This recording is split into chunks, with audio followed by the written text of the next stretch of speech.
ഈ പുഴയും കടന്നതിൽ ഗംഗയുടെ വിവാഹ നിശ്ചയം മുടങ്ങി.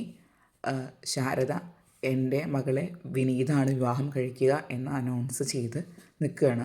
പക്ഷേ ഇതൊന്നും സുജാത അറിഞ്ഞിട്ടില്ല. അങ്ങനെ സുജാത അവിടേക്ക് കയറി വരികയാണ്. അപ്പോൾ കയറി വരുമ്പോൾ സന്തോഷത്തിൽ തന്നെയാണ് സുജാതയും വരുന്നത്. കാരണം ഗംഗയുടെ വിവാഹം മുടങ്ങി എന്ന് സുജാതയ്ക്ക് അറിയാം.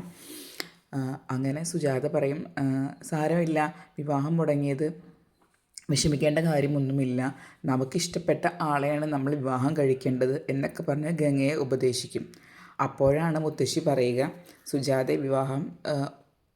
ഗംഗയുടെ വിവാഹം വിനീതുമായിട്ട് ഉറപ്പിച്ചിട്ടുണ്ട്.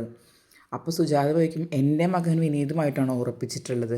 ഞാനറിയാതെയാണോ എൻ്റെ മകൻ്റെ വിവാഹം ഉറപ്പിക്കുന്നത്? പിന്നെ ഗംഗയെ വിവാഹം കഴിക്കാൻ ഒരിക്കലും ഞാൻ അനുവദിക്കില്ല.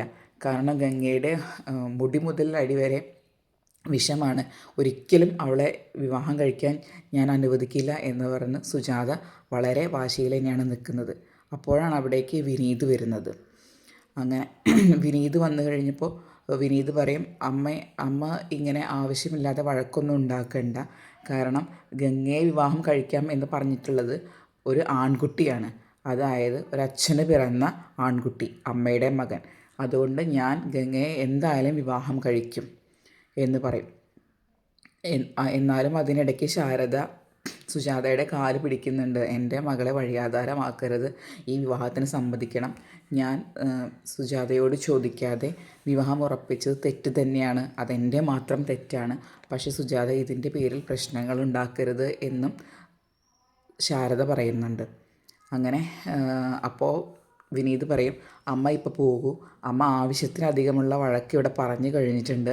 ഇത് ഞാൻ നോക്കിക്കൊള്ളാം, എന്തായാലും ഇവരെന്നെ പിടിച്ച് വിവാഹം കഴിപ്പിക്കുകയൊന്നും ഇല്ല എന്ന് പറഞ്ഞ് സുജാതയെ വിനീത് അനുനയിപ്പിച്ചിട്ട് വിടുകയാണ്.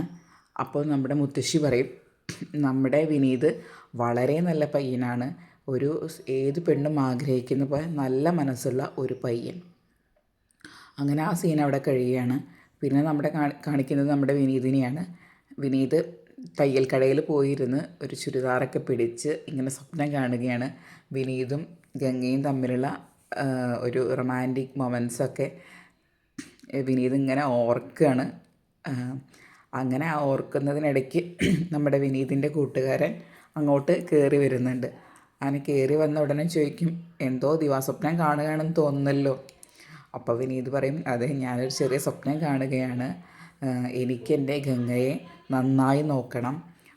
ഈ നാട് കണ്ടതിൽ വെച്ചിട്ട് ഏറ്റവും നല്ല വിവാഹപ്പുടവ അവൾക്ക് വാങ്ങിക്കൊടുക്കണം.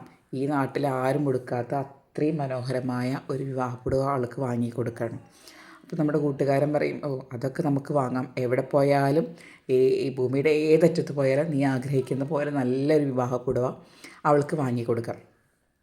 പിന്നെ നമ്മുടെ വിനീത് ഗംഗയുടെ വീട്ടിലോട്ട് പോയിട്ട് കോളിംഗ് ബെല്ല് അടിക്കുകയാണ്. അപ്പോൾ നമ്മുടെ കാവേരിയാണ് വാതിൽ തുറക്കുക. അങ്ങനെ വിനീത് വീട്ടിൻ്റെ അകത്തോട്ട് വരും. അപ്പോൾ അവിടെ മുത്തശ്ശിയും ഗംഗയും തമ്മിലുള്ള ചെറിയ കുഞ്ഞു കുഞ്ഞു തർക്കങ്ങളൊക്കെ നടന്നുകൊണ്ടിരിക്കുന്ന സമയത്താണ് വിനീത് അവിടേക്ക് വരുന്നത്. ഒരു പുസ്തകത്തെ സംബന്ധിച്ചായിട്ടായിരിക്കും അവരുടെ തർക്കം നടക്കുന്നുണ്ടാവുക. അപ്പോൾ മുത്തശ്ശി പറയാണ്, നല്ലൊരു ഭർത്താവ് പുസ്തകങ്ങളെയും കൂടി സ്നേഹിക്കുന്ന ആളായിരിക്കണം എന്ന് പറയുകയാണ്. അപ്പോൾ ഗംഗ അത്ര നന്നായിട്ട് വിനീതിനെ മൈൻഡ് ചെയ്യുന്നില്ല, പക്ഷേ ഉള്ളിൽ വിനീതിനെ കുറിച്ച് ചിന്തിക്കുന്നുമുണ്ട്. അങ്ങനെ ഗംഗ തയ്ച്ചുകൊണ്ടിരിക്കുകയാണ് അവിടെ. അപ്പോൾ തയ്ച്ചുകൊണ്ടിരിക്കുന്ന സമയത്ത് ഡ്രസ്സ് തയ്യൽ മെഷീനിൽ കുരുങ്ങുന്നുണ്ട്. അപ്പോൾ ഈ സമയത്ത് വിനീതാണ് അവളുടെ തയ്യൽ മെഷീൻ ശരിയാക്കി കൊടുക്കുക. അതുവരെയാണ് ഇന്നത്തെ എപ്പിസോഡ് ഉള്ളത്. കൂടുതൽ ലൈവായിട്ടുള്ള കഥകളും വിശേഷങ്ങളും അപ്ഡേറ്റ്സും അറിയാൻ ആദ്യം ഈ ചാനൽ സബ്സ്ക്രൈബ് ചെയ്യുക, ലൈക്ക് ചെയ്യുക. താങ്ക്